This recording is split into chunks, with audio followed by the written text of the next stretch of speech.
Everyone, I'm back finally with another video about Swedish hockey, especially about Rögle. Um, and Saturday we're going to have a game celebrating the 30th anniversary of the Ängelholm, the Angel, uh, the Angel Army. I'm not sure what should be the translation, and I'm sorry I can't say the name in English, but I'm very proud of those guys, and I was very happy to stand with them at the time that I was in Ängelholm, and very happy to be doing again a video about Rögle. It's been a while. Last time I did a video about Rögle, it was about the connections with NHL, and this time just to catch up a little bit with what has been going on with the team and everything, kind of my views, and sort of apologize with the noise. It has to do with the air conditioner. That's, if it's in Sweden you're freezing cold, even if it in Ängelholm is not as cold as in the north of Sweden, but here is hot as hell. But especially if you just Jersey. But it's been a nice win we had during the week. 6-3 against Färjestad.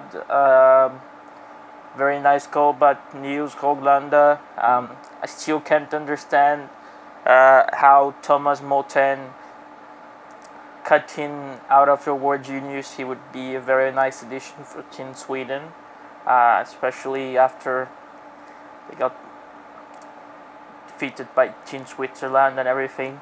And we're back in playoff position. We're the 10th team right now, and it's nice to be competing, and the team is solid. Craig Shearer is back. There's a lot of talks that we can have Niklas Hansson and Eric Mattisson next year. I'm not sure if anyone that is going to watch this video that I'm going to share in all the Rögle social media watched my video about Arizona hockey last time, my last video. I kind of watched the two last games that Niklas Hansson played against the Roadrunners and the American Hockey League. They lost both games, but he looked like a solid top 4 defenseman who would do well in the Swedish Hockey League. Would really a nice addition to the team, and ideally I really like our defense.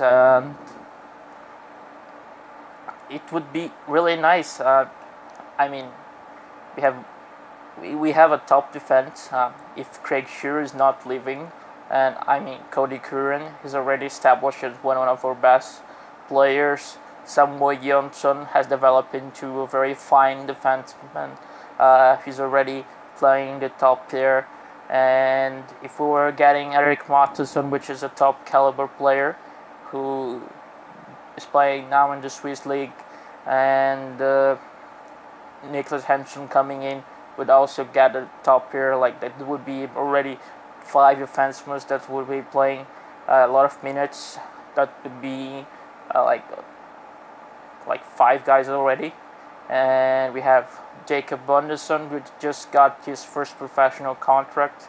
I'm not sure if Chris would like to get him more time with the under-20s. I'm not sure what his age right now, if he's 18 or 19, but he still can play with the under-20s or loaning out for a team in the Hockey Allsvenskan.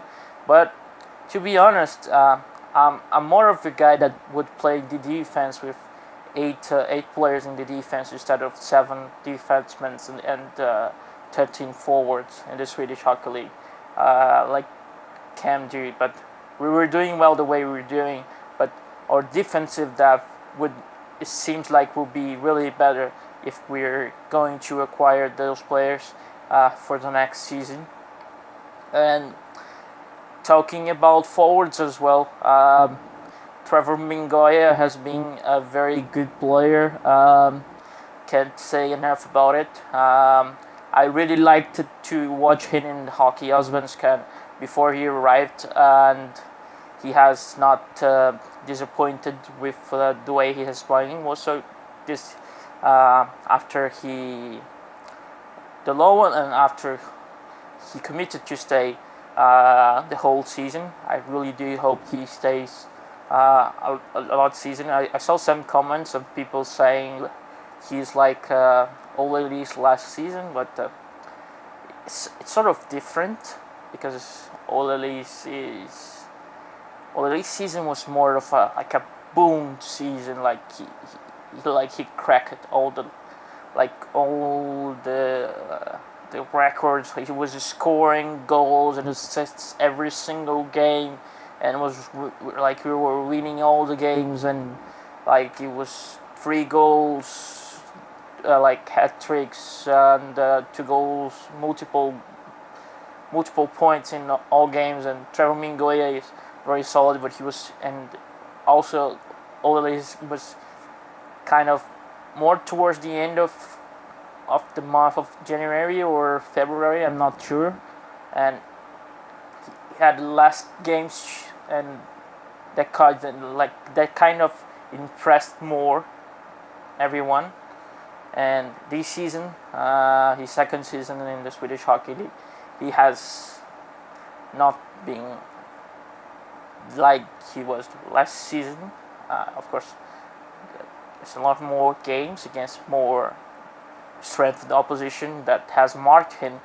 Of course, like now we know this guy is a good guy. Like he got to play with Tre Kronor and everything, and so now he's matched against the top line and everything, and sometimes he's not even on the first line again. So it's tough for him. And we now have Matt Carey. He was playing with Karlskrona. I haven't seen enough of him to realize if he's a good addition or not, but I hope he will be a decent player. Kind of like Trevor a little bit more towards just comparing the signings, but kind of getting a lot of more depth like we got with Kevin Wenström. Also guy from our youth that signed a contract. Very happy that those guys are getting those contracts, and like the name say, like talent fabrik, and we're getting those guys the minutes, and they're playing well. It's not like they're playing just because we need, like we had injuries. They're played because of injuries, suspensions and everything, but we played well. They played well, and they deserved those contracts. As well, talking about prospects, again towards NHL, I see the situation of Lucas Alvarez. I think it's probably his last season with us. Probably he will go play American Hockey League for the Chicago Wolves, which is the Vegas Golden Knights affiliated next season. And Niklas Niels Höglander is projected to go second round on the NHL draft. And if he keeps scoring goals like he scored yesterday, he would just go upper and upper.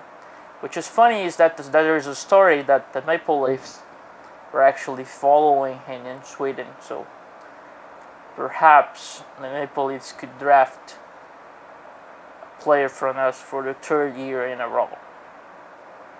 And just as a personal life moment as well, as a Rögle fan, in Brazil there's a lot of people that saw my story of Rögle, and a lot of hockey fans that saw it, they're coming to ask me, how Rögle is doing. There's a couple of fans from different teams that they started to watch Rögle games. They're pretty like teams from AHL. Like there's a couple of friends of me that follow the Canucks that they say, oh, we could use Curran and we could use Shira in our defense because we're so bad at the moment.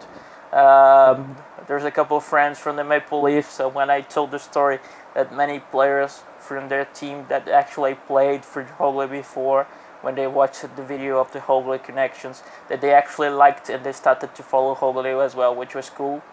And it's nice. I kind of got a lot of people to pay attention to our team, and this was really nice, and it's really nice to keep following Rögle, and I keep paying attention to all of games. I had a problem with Seymour. Seymour doesn't allow me to connect anymore. I don't know why. So I have to look for streams. I don't know why that's happening. Maybe they blocked me because I'm in Brazil. But anyway, I keep watching the games one way or another, and I will be watching Saturday, and I hope we beat Lulea, or whatever you pronounce it, Lulea hockey. But we need those 3 points, and our season is being sort of a success. We're already better than last season in 10th. We're going to play playoff hockey, and once you're in playoffs, anything can happen. And I'm really hopeful that in the playoffs we'll show other teams that we can make it through and we can win the Swedish Hockey League. So that's it for today. I hope you guys liked it. I hope you guys not mad if my Swedish is not good as used to be, and not good as well. And I see you guys in the next video. Please like the video if you're if you enjoyed the video, like the video. Subscribe to the channel, comment in the section below, and share with your friends.